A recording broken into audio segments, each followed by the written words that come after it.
All right, as we usually do, we'll start with turbidity at North Fork. Spent a lot of the last 24 hours under 14.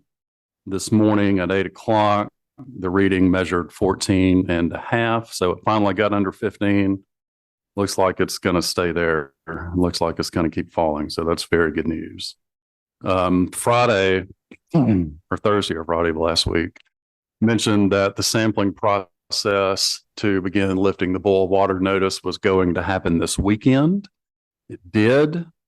Water Resources lab staff finished sampling the distribution system early Sunday morning. Those samples incubated for 18 hours, and we got the results back this morning. They were all clear of E. coli and coliform, which will allow Water Resources to lift the boil water notice today. Sampling results confirm that the flushing process that began on October the 30th, when we were able to resume producing treated water, has turned the system over, and raw water has been replaced with treated water. Customers may resume normal usage of the water system. It is no longer advisable to use bottled water for consumption. Normal use for consumption and hygiene may resume.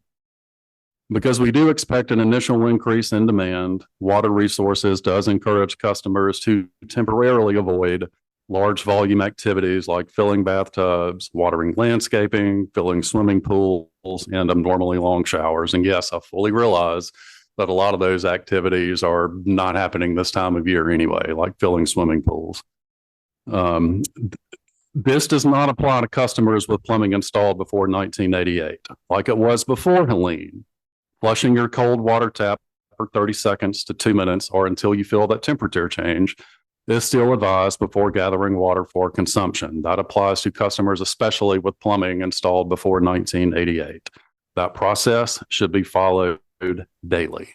Toward that end, we've had more than 2,000 customers request kits to test their plumbing for the presence of lead. And we've added a link at the top of the water recovery page that will allow you to submit a request for one of those kits. That's to keep Brenna Cook, our compliance manager's phone, from ringing off the hook, which it has done basically since late last week. For context, participation in our lead awareness program, which has been going on for a little more than 3 years now, we normally have about 5 requests in a month. And so in 5 days, we've received 2,000. That is very, very good. The data from that sampling will prove invaluable as we move forward. We are so grateful to our lab testing staff who did yeoman's work collecting samples, including almost 100 taken on Saturday alone. All told, more than 1,000 samples have been taken throughout the distribution system in the last couple of weeks, and it literally took an army of people to pull that off. Our gratitude also extends to our partners here at the city, the state, federal level, and our partners in the private sector. Without every single one of them, today would not have been possible. We are especially thankful to our customers for their patience. We understand that an initial disruption in water service, followed by not having potable water out of the tap, was disruptive and frustrating, and we thank you for hanging in there with us. That's it for me today. I know you'll have questions after. For now, I'm going to turn it back over to Ms. Campbell.